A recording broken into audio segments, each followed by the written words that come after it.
Good morning, this is Pooja here. आज हम LGBT community के लिए 3 नए रीसेंट डेवलपमेंट हुए हैं केसेस, उनके बारे में पढ़ेंगे। एक्चुअली यहाँ पर हम 3 केसेस पढ़ने वाले हैं। 2 तो वेरियस हाई कोर्ट्स ने दिए हैं, एक सुप्रीम कोर्ट का है। आपको पता होगा जो सुप्रीम कोर्ट का केस है वो तो लीडिंग केस है, उसको तो अगर आप जब भी एलजीबीटी क्यू कम्युनिटी के लिए अगर कोई डिसीजन पढ़ते हैं तो उसको पढ़ना कंपलसरी अपने आप में हो जाता है। तो चलिए हम उन पे डिटेल डिस्कशन करते हैं और उनमें क्या क्या हेल्ड हुआ है वो देखते हैं। चलिए,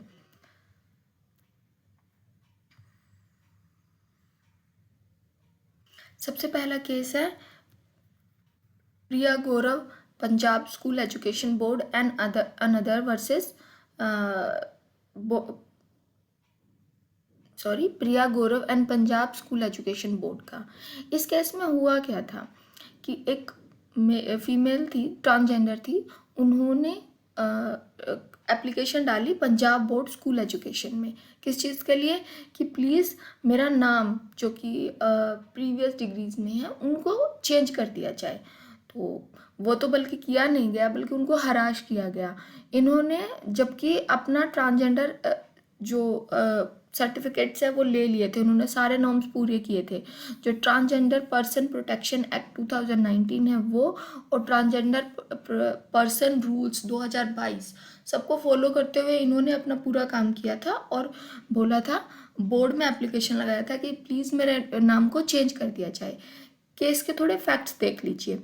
हुआ क्या था, एक ट्रांसजेंडर वुमेन थी प्रिया, उनको बाय बर्थ मेल जेंडर में थी वो, ठीक है। बट उन्होंने अपनी सर्जरी करवाई और सारी चीज़ें करवा के उन्होंने सर्टिफिकेट्स में उनका जो नाम था वो मेल था। अब उन्होंने क्या किया कि अपने आप को वुमेन पाया और उसने जो भी सर्जरी है और ट्रांसजेंडर आइडेंटिफिकेशन और आइडेंटिफिकेशन कार्ड जो कि जालंधर डिस्ट्रिक्ट में मजिस्ट्रेट है वहाँ से ले लिया था, ठीक है। उसके बावजूद जब इन्होंने एप्लीकेशन लगाई पंजाब स्कूल एजुकेशन बोर्ड में, क्योंकि होता क्या है कि अब आपने नाम चेंज करा लिया, बड़े हो जाने के बाद अपने अपनी सर्जरी करा ली, आपने जो प्रोसेस फॉलो करना था आपने वो कर लिया, लेकिन previously 10th 12th 5th 8th इनमें तो आपका नाम वही होगा जो पहले चला आ रहा था। तो इन्होंने एप्लीकेशन लगाई बोर्ड को कि प्लीज़ मेरा नाम चेंज कर दिया जाए और ऑफिशियल नाम मेरा वही रखा जाए जो अब मुझे सर्टिफिकेट मिला है, जो मेरा अब सर्टिफिकेट आइडेंटिटी कार्ड में है। लेकिन वो चीज़ तो की नहीं गई, बल्कि इनको ह्यूमिलेट किया गया, मॉक किया गया बाय द ऑफिशियल। फिर ये कोर्ट में गई। Punjab and Haryana high court ने इसमें बहुत प्रोग्रेसिव जजमेंट दिया और बहुत प्रोग्रेसिव स्टेप लिया। उन्होंने बोला, देखिए, उन्होंने उनकी प्ली को एंटरटेन किया और बोला कि इंस्ट्रक्ट किया बोर्ड को कि जहाँ ये अपना नाम चेंज कराना चाहती है, अगर इन्होंने पूरे रूल फॉलो कर लिए हैं, इनका right to decide self identity, ठीक है ना।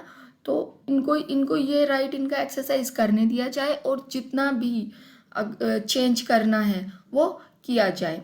एक बात इस केस में ये देखने वाली है कि Punjab and Haryana high court ने बोला है ना सिर्फ इनका, बल्कि बोर्ड को डायरेक्शन दी है जो भी लोग इन प्रॉब्लम से जूझ रहे हैं कि जो पहले कुछ मेल थे बाद में फीमेल बन गया है या वाइस वर्सा, अगर वो अपना नाम चेंज कराना चाहते हैं तो उनको ह्यूमिलेशन फेस ना करना पड़े, उनके लिए प्रोसेस बनाया जाए और ये आपको रूल्स बनाने हैं तुरंत। तो देखिए, Punjab and Haryana high court का एक बहुत प्रोग्रेसिव जजमेंट है जिसमें सभी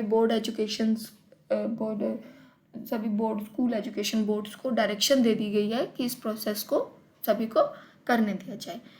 अच्छा, चलिए अब हम हमारा नेक्स्ट केस देखते हैं। नेक्स्ट केस 2021 का है, S Sushma and another versus director general of police. Actually ये मद्रास हाई कोर्ट का केस है। इस केस में क्या हुआ था कि जो एलजीबीटी कम्युनिटी के लोग थे, उनको ना सोशल टैबू की तरह देखा जाता था कि क्या हैं ये लोग इस तरीके से। तो यहाँ पर हाई कोर्ट ने ना डायरेक्शन इशू की कि आप क्या कीजिए ये जो साइकोलॉजी आपका बैठ रहा है ना, उनको पागल खाने ले जा रहे हो, साइकेट्रिस्ट के दिखा रहे हो, उनको बोल रहे हो इन पे कुछ भूत है, साइकोलॉजिकल इन पे इम्पैक्ट है, अगर इनका हम साइकेट्रिस्ट के पास लेके जाएंगे तो मे बी ये ठीक हो जाए। मतलब इस चीज़ को एक्सेप्ट करने की बजाय उनको ठीक करने में लगे हो, जबकि उनमें कोई प्रॉब्लम नहीं है, वो अपनी आइडेंटिटी जो भी चूज़ करना चाहे, कोर्ट ने उनको बल्कि राइट दिया है। तो उस चीज़ के ऊपर यहाँ पर गाइडलाइंस इशू की गई थी कि आप अवेयरनेस कैंप लगाइए, ठीक है। साइकेट्रिस्ट डिपार्टमेंट में भी इशू डायरेक्शन की थी कि भाई आप इस तरीके के इशू को कैसे हैंडल करते हैं फ्यूचर में, उस पर ध्यान दीजिए, करिकुलम फैलाइए लोगों को। आपका काम है Tamil Nadu state legal service authority का कि आप ना हमें रिपोर्ट सबमिट कीजिए कि आपने उनको लिटरेट करने के लिए, लोगों को बताने के लिए कि इनमें कोई प्रॉब्लम नहीं है, एक्चुअली ये कम्युनिटी है, इनके भी अपने राइट्स हैं, इनको भी अपना जेंडर चूज करने का राइट है। इस चीज़ के लिए आप अवेयर कीजिए लोगों को। फर्दर उन्होंने बहुत सारी गाइडलाइन दी थी, जैसे ये 2021 का केस है, जैसे मैंने बताया LGBTQ कंपनी के कम्युनिटी के रिगार्डिंग, कि आप है ना, सेंट्रल गवर्नमेंट को भी इन्होंने बोला था कि ये आपका एक प्रियोरिटी इशू होना चाहिए, आपको इस पर पॉजिटिव एक्शन लेने चाहिए, आपको देखना चाहिए कि लोगों में अवेयरनेस हो, उनको पता हो कि एक्चुअल में है क्या, ठीक है। ये हार्मोनल चेंज है, ना कि ये कोई पागलपन है। एक तरीके को इनको साइकेट्रिस्ट के पास लेके जा रहे हो, इनका ट्रीटमेंट करा रहे हो, उनको ट्रीटमेंट की ज़रूरत नहीं है, ठीक है। थर्ड केस, ये वाला केस तो आप ये समझ लीजिए very very very important case है। मतलब मैं अगर आपको बोलूँ कि अपकमिंग जितने भी एग्ज़ाम्स हैं, आप उनमें समझ लीजिए ये केस आना पक्का है। ये एज ए केस स्टडी भी आ सकता है, लीगल टॉपिक की तरह भी आ सकता है, या फिर आप समझ लीजिए इस पर व्यूज़ भी पूछे जा सकता है। प्री के लिए भी इम्पॉर्टेंट है, मेंस के लिए भी इम्पॉर्टेंट है, आर्टिकल भी पूछा जाता है। तो इस केस को तो आप है ना बहुत अच्छे से समझिए इसमें हुआ क्या था। ये टॉपिक, ये वाला केस देखिए, पहले सबसे पहले आप समझिए क्या क्या कवर करता है। ये special marriage right LGBTQ community को मिलेगा या नहीं मिलेगा, उस पर बात करता है। जुडिशियल एक्टिविज्म पे बात करता है, ठीक है। क्यूर कपिल किल्स राइट के ऊपर बात करता है। Right to marry and right to choose life partner, इन दोनों में जो डिफरेंस है उस पर बात करता है। एक्चुअली देखिए इस केस में इसको हम बोलते हैं Supriya Chakraborty another versus union of India, 2023 का केस है। और इसमें कोर्ट ने क्या क्या कहा था, राइट टू मैरी है ना, ये फंडामेंटल राइट्स नहीं है। आप स्टेट से ये डिमांड नहीं कर सकते कि मेरी शादी होनी चाहिए, ठीक है। इन्होंने बोला था, जुडिशरी ने मना कर दिया था कि जब तक लेजिस्लेचर कोई इस पे लॉ नहीं बनाता ना, हम ये राइट आपको कन्फर नहीं कर सकते। इस केस में हुआ क्या था, देखिए 5 जज बेंच थी, 4 जजमेंट आए थे। अब आप बोलेंगे कि ये कैसे हुआ, 2 जजेस ने अपना एक अलग जजमेंट लिखा था, बाकी 3 जजेस ने अपना एक जजमेंट लिखा था। तो 4 जजमेंट प्रोनाउंस हुए थे, और हर जजमेंट आप देखोगे ना अपने आप में एक अलग लीगल पॉइंट लेके बैठा है और बहुत अच्छे हैं। जैसे 5 जो बेंच थी उनमें DY चंद्रचूड़ जी ने अपना एक अलग जजमेंट लिखा था, जस्टिस SK कौल ने लिखा था, जस्टिस रविंद्रा भट्ट ने लिखा था, एंड PS नरसिम्हा जी ने लिखा था, एंड जस्टिस हेमा कौली ने में भी DY चंद्रचूड़ जी के साथ ही अपने जजमेंट को डिलीवर कर दिया था। तो ऐसी बात थी। अब 1 बाय 1 अगर इनके हम जजमेंट पढ़ेंगे तो ये तकरीबन ना 1300 पेजेस का जजमेंट है। तो हम ना की फैक्टर देख लेते हैं कि CGI ने क्या बोला, जस्टिस कोल के क्या ओपिनियन थे, जस्टिस रविंद्रा भट्ट के, क्योंकि हर किसी के अपने ओपिनियन थे। और ये जजमेंट, हाँ, यूनिवर्सली 5 जजों ने एक ही बात कही थी एक साथ कि राइट टू मैरी तो फंडामेंटल राइट नहीं है, हम आपको वो नहीं दे सकते। इसके अलावा जो हमारे CGI जी हैं इनके अलग ओपिनियन थे, SK कौल जी के अलग ओपिनियन थे, रविंद्र भट्ट जी के अपने अपने ओपिनियन थे। तो देखते हैं, मतलब हम जो की पॉइंट है जितना हम निकाल सकते थे वो मैंने निकाले हैं, वो आप देख लीजिए। सबसे पहले सुप्रीम कोर्ट ने 17 अक्टूबर 2023 को ये जजमेंट दिया था और इन्होंने कह दिया था कि नहीं, हम लीगल रिकॉग्निज नहीं दे सकते क्यूर मैरिजेस के लिए, ठीक है, जब तक कि लेजिस्लेचर इस चीज़ को डिसाइड ना करे। और ये बात क्यों हुई थी, देखिए मैंने यहाँ पर टॉपिक में एक ये वाला इशू रखा है, जुडिशियल एक्टिविज्म। इस टर्म को आप समझिए। एक्चुअली होता क्या है, हमारे दो ऑर्गन हैं, जुडिशरी एंड लेजिस्लेचर, दोनों अपना अपना काम करते हैं, दोनों का काम अलग अलग है, ठीक है। जुडिशरी लेजिस्लेचर के काम में इंटरफेयर नहीं कर सकती और लेजिस्लेचर जुडिशरी के काम में इंटरफेयर नहीं कर सकता। तो आपको पता है कोई भी न्यू लॉ आता है वो कहाँ आएगा, सबसे पहले पार्लियामेंट में आएगा। लॉ बनाने का काम पार्लियामेंट का है। तो यहाँ पे अगर मान लीजिए कोर्ट जो है, जो भी सुप्रीम कोर्ट हो, अगर वो कोई पॉइंट डिसाइड कर दे जो कि अभी लेजिस्लेचर ने बनाया नहीं है, तो वो चीज़ कहलाती है जुडिशियल एक्टिविज्म। मतलब जुडिशरी अपना जो एम्बिट है उससे बाहर आके काम कर रही है, अपनी पावर को एक्स्ट्रा यूज़ कर रही है। अल्ट्रा वायरस टर्म सुना है, उस तरीके से। तो ऐसा ठीक नहीं है, ठीक है। तो इन्होंने बोल दिया कि नहीं, जुडिशियल एक्टिविज्म में नहीं आता है ये काम, हम ना नहीं डिसाइड कर सकते जब तक लेजिस्लेचर इस पे लॉ ना बनाए, और लॉ बनाने का काम स्टेट का है। बट हाँ, इन्होंने बोला जजेस ने, बेंच ने, कि हम यूनियन ऑफ इंडिया को डायरेक्शन देते हैं कि तुरंत एक कमेटी कॉन्स्टिट्यूट की जाए जो कि राइट डिसाइड करे, एंटाइटलमेंट डिसाइड करे, जो क्योर यूनियन है। अब क्योर यूनियन क्या होती है, अब ये टर्म आप लोगों के लिए नया होगा। एक्चुअली सेम सेक्स कपल को क्योर कपल कहा जाता है, ठीक है। तो क्योर यूनियन है, उसको रिकॉग्नाइज करें, उनके राइट के बारे में बताएं कि अगर दो पर्सन जो कि बिना मैरिज के रहना चाहें, यानी कि लिव इन में रहना चाहें या अपना, क्योंकि right to choose life partner आपका राइट है, ठीक है। हम आपको क्योर यूनियन में रहने का राइट दे रहे हैं, मैरिज में नहीं, क्योंकि मैरिज के लिए राइट आपको लेजिस्लेचर को बनाना पड़ेगा, जैसे ये, ठीक है, without legal recognition of relationship as a marriage. तो इन्होंने बोला कि हम राइट टू मैरी नहीं दे सकते, लेकिन कमेटी बनाई जाएगी यूनियन गवर्नमेंट के द्वारा जो कि डिसाइड करेगी जो क्योर कपल है, क्योर उनकी यूनियन को, मतलब इनको रिलेशनशिप में रहने का राइट है, पार्टनर चूज कीजिए। अब इंडिया में ये बैन नहीं है कि सेम सेक्स कपल रह नहीं सकते हैं, अगर वो रहना चाहें आपकी चॉइस है, आपकी मर्जी, आप रहिए। अगला देखिए, अब इस केस में देखिए पेटिशनर की तरफ से कौन कौन था और उनके क्या क्या आर्ग्यूमेंट्स थे।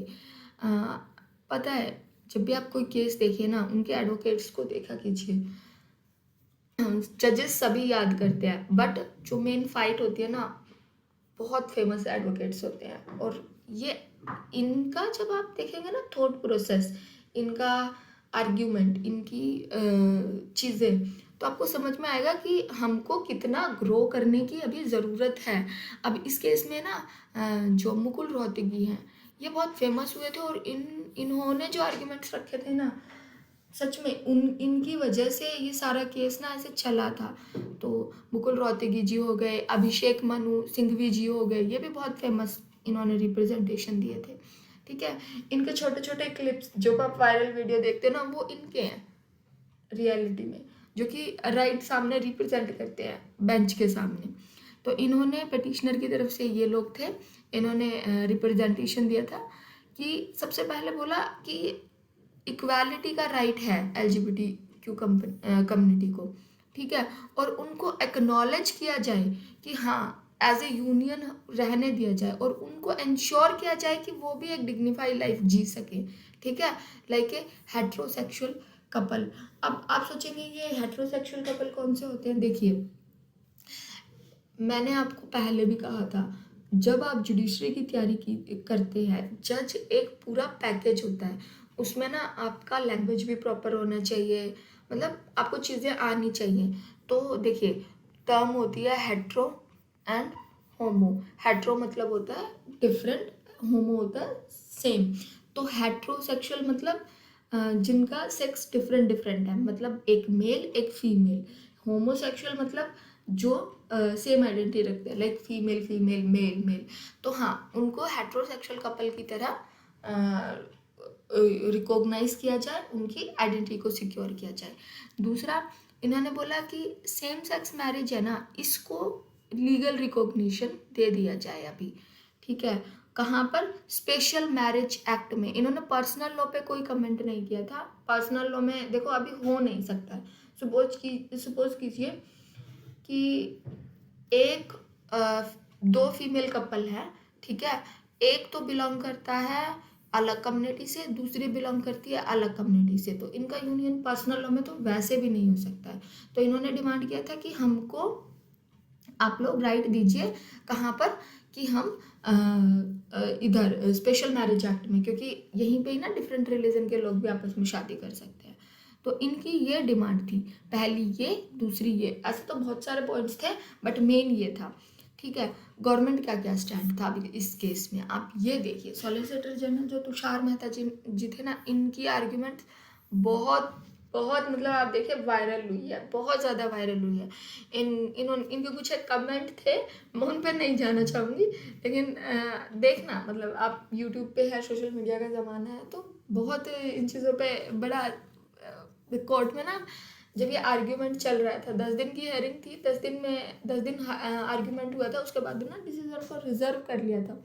तो उस टाइम पे बहुत बहुत बात हुई थी। सबसे पहले इन्होंने बोला कि देखिए कोर्ट का इसका जुरिडिक्शन नहीं बनता, वही जुडिशियल एक्टिविज्म वाला मामला, लॉ बनाने का काम किसका है? लेजिस्लेचर का है, तो आपका तो जुरिडिक्शन ही नहीं बनता कि आप ये वाला राइट डिसाइड कीजिए। दूसरा, मेहता जी ने क्या आर्ग्यूमेंट किया कि अगर इन केस हम राइट दे भी दे तो हमको टोटल 160 लॉ में चेंज करना पड़ेगा। देखिए मैरिज एक सिंगल राइट नहीं देता है आपको, आपका राइट टू अडोप्शन आ जाता है, आपका राइट टू डिग्निफाइड लाइफ आ जाता है, ठीक है। सक्सेशन के लॉ चेंज करने पड़ते हैं, इंश्योरेंस के लॉ चेंज करने पड़ते हैं, नॉमिनी रूल्स चेंज करने पड़ते हैं। तो ऐसे करके ना टोटल 160 लॉ बोला इन्होंने कि अगर हम क्योर कपल के मैरिज को रिकॉग्नाइज करेंगे तो हमको 160 लॉज में चेंज करना पड़ेगा, क्योंकि वहाँ पे क्या लिखा हुआ है? स्पाउस में मेल फीमेल, मतलब सपोज कीजिए किसी का हस्बैंड मर जाता है तो उसकी पेंशन उसके बाद उसकी वाइफ को मिलेगी, ठीक है, वहाँ पे ये लिखा हुआ है। यहाँ पर अगर हम क्योर कपल को अलाउड करते हैं तो यहाँ पे तो कौन हस्बैंड कौन वाइफ, तो कैसे रिकॉग्नाइज करेंगे कि किसका राइट किसको जाना है? तो बहुत प्रॉब्लम हो जाएगी, जिसके कॉन्सिक्वेंस पार्लियामेंट को खाली ये लॉ नहीं बनाना पड़ेगा, बहुत सा प्रोसेस उनको चेंज करना पड़ेगा। तो उन्होंने बोला कि पार्लियामेंट इस पे सोचेगा लॉ बनाने का, प्लीज़ कोर्ट नहीं कर सकता, ठीक है। अब देखिए जैसा मैंने आपको बताया था 4 जजमेंट लिखे गए थे, सीजीआई ने अपना अलग लिखा था और जस्टिस भट्ट ने अपना अलग लिखा था, जस्टिस कोल ने अपना अलग लिखा था। तो जो मेजर पॉइंट्स है वो मैं आपको बता देती हूँ, क्रक्स, ठीक है। सीजीआई जी का क्या ओपिनियन था इनमें? उन्होंने बोला कि देखिए हम ये तो एक्सेप्ट नहीं कर सकते कि सेम सेक्स मैरिज होनी चाहिए, ठीक है, बट हम ये मानते हैं क्यूरनेस इज ए नीदर अर्बन और नोर एलाइड। एक्चुअली मेहता जी का जो मैं आपको बोल रही थी ना कि बहुत वीडियो फेमस हुआ है, उन्होंने ना तुषार मेहता जी ने एक पॉइंट रखा था कि सेम सेक्स मैरिज जो है, क्योर कपल मैरिज है, ये ना एलाइट क्लास का एक वो आया है, मतलब एलाइट क्लास में होता है, अर्बन क्लास में होता है। अभी गांव में देखोगे, रूट में देखोगे, वहाँ ही अभी इतना इस चीज़ को एक्सेप्ट नहीं किया गया।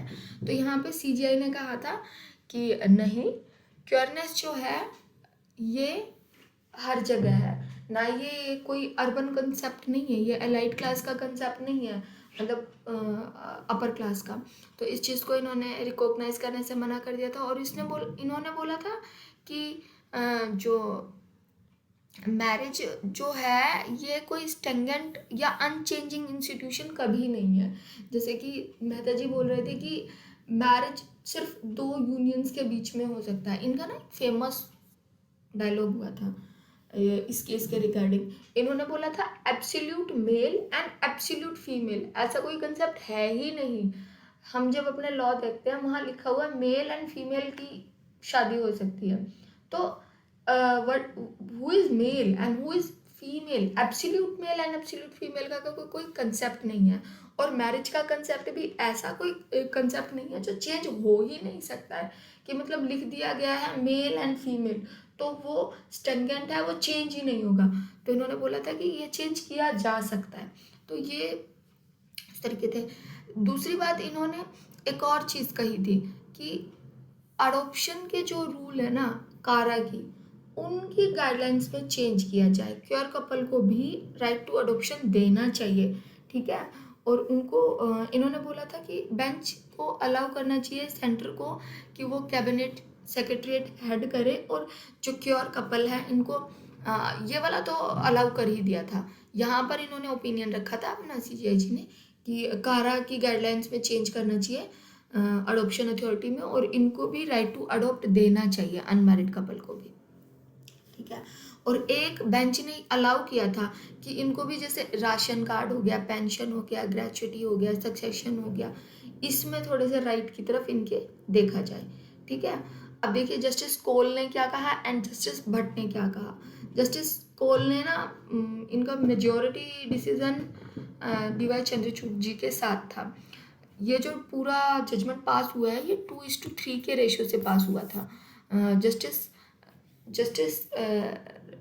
CGIG और जस्टिस कोल, ये इनका डिसीजन, इन्होंने सेम सा डिसीजन रखा था, और 3 बेंच जो थे जस्टिस रविंद्र भट्ट, और इन्होंने अपना अलग डिसीजन रखा था, जिसके कारण है ना राइट टू अडॉप्शन वगैरह अभी डिनाई कर दिए गए थे, ठीक है। इन्होंने कहा कि इन्होंने ज्वाइन किया था CGI को ही, और इन्होंने बोला था कि मैरिज जो है वो सिविल यूनियन है, नॉन हेट्रोसेक्सुअल कपल्स के बीच में भी हो सकती है, ठीक है। तो ऐसा कोई वो है नहीं, और सिविल यूनियन के राइट पे इन्होंने अलाउ कर दिया था, मैरिज को नहीं बोला था, सिविल यूनियन हो सकता है, मतलब राइट टू रिलेशनशिप हो सकता है, उस चीज़ पे इन्होंने मना नहीं किया था, ठीक है। और हमको देखना चाहिए कि कैसे इनके राइट को रिप्रेजेंट किया जा सकता है, ठीक है। जस्टिस भट्ट जी का अलग ओपिनियन था, इनके थोड़े से डिफरेंट ओपिनियन थे। इन्होंने क्या बोला कि पार्लियामेंट होगा जो राइट टू डिसाइड करेगा कि मैरिज होनी चाहिए या नहीं होनी चाहिए। और इन्होंने बोला earlier during the hearing on the marriage equality right, solicitor general Tushar Mehta को भी बोल दिया था कि 160 लॉ पे इम्पैक्ट पड़ेगा, तो ये कोई इजी गोइंग प्रोसेस नहीं है। तो इन्होंने डिनाई कर दिया था कि राइट टू मैरिज नहीं होगा, और हम नहीं कह रहे कि जो ये इंटीमेट स्पेसेस होते हैं इनको कोई ब्रीच करे, ठीक है। तो इस चीज़ पे इन्होंने ध्यान दिया था। लास्ट में कंक्लूजन क्या निकला था, हाँ, इन 5 जज बेंच का कंक्लूजन में यही आया था। सबसे पहली बात तो कोई फंडामेंटल राइट नहीं है right to marry, right to choose life partner आपका एक अलग राइट है, ठीक है। आप चूज कर सकते हो, लाइक पेरेंट्स सपोज कीजिए ये एक फीमेल है, ये एक मेल है, ठीक है। फीमेल के पेरेंट्स उन पर दबाव डाल रहे हैं कि आपको एक्स से ही शादी करनी पड़ेगी, ठीक है। तो ये कोर्ट में जा सकती हैं कि नहीं, मेरे पे प्रेशर किया जा रहा है, I want to marry this man, ठीक है। राइट टू चूज पार्टनर, कि मेरा पार्टनर कौन होगा, ये इनका इंडिविजुअल राइट है, और ये इनका फंडामेंटल राइट है। पेरेंट्स इन पर दबाव नहीं दे सकते कि आपको सिर्फ एक्स से ही शादी करनी पड़ेगी, ये एब्सोल्युटली फ्री है, ये इनसे शादी कर सकती हैं, ऐसा कोई इनको बर्डन नहीं है, ठीक है। तो इन्होंने बस इस केस में यही कहा गया था कि right to marry fundamental right नहीं है, but right to choose your life partner fundamental right है। 3:2 मेजॉरिटी से जजमेंट आ गया था। Right to marry fundamental right नहीं है, इस पे तो 5 के जजों का एग्रीमेंट था। बाकी जो अदर पॉइंट थे जैसे कि अडोप्शन में, पेंशन में, इन सब में इंक्लूड करना चाहिए, तो यहाँ पे सबके अपने ओपिनियन थे। और इन्होंने बोला कि कोई भी कॉन्स्टिट्यूशनल फंडामेंटल राइट आपको डिनाई नहीं कर रहा है सिविल यूनियन से, ठीक है। तो इस पे कमेटी बनाई। हाँ, साथ में यूनियन गवर्नमेंट को बोल दिया था कि यूनियन को कि आप है ना कमेटी बनाइए, और क्योर कपल को जॉइंटली अडॉप्ट करने के, अभी तो फिलहाल मना कर दिया गया है कि कोई राइट नहीं है, बट आप कमेटी बनाइए, रूल्स बनाइए, देखिए कि ये चीज़ पॉसिबल हो सकती है या नहीं हो सकती है। तो ठीक है, आज के सेशन में हमने टोटल 3 चीज़ें देखी। सबसे पहला आज के डेवलपमेंट में सबसे पहला हमने ये वाला केस देखा, प्रिया गौरव का। इसमें Punjab and Haryana high court का केस है। इन्होंने बोला, बोर्ड को डायरेक्शन दिया, स्कूल एजुकेशन बोर्ड को, कि अगर कोई पर्सन अपना जेंडर चेंज करा देता है तो उसको राइट होना चाहिए कि वो बाद में अपना नाम चेंज करवा सके एजुकेशन उसमें, ठीक है। फिर S Sushma and another versus director general of police, ये मद्रास हाई कोर्ट का केस है।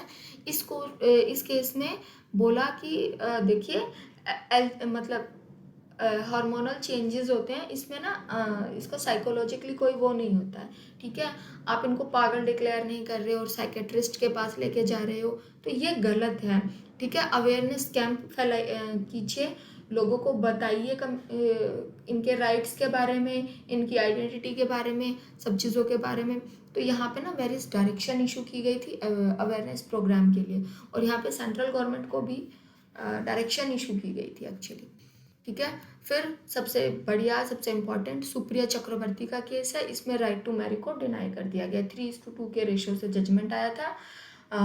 पांचों जज एक पॉइंट पे एग्री थे कि फंडामेंटल राइट नहीं है, बाकी हाँ जजमेंट जो आया था वो आया था 3:2 पे कि other rights, right to adoption, pension, इन सबको भी मना कर दिया गया।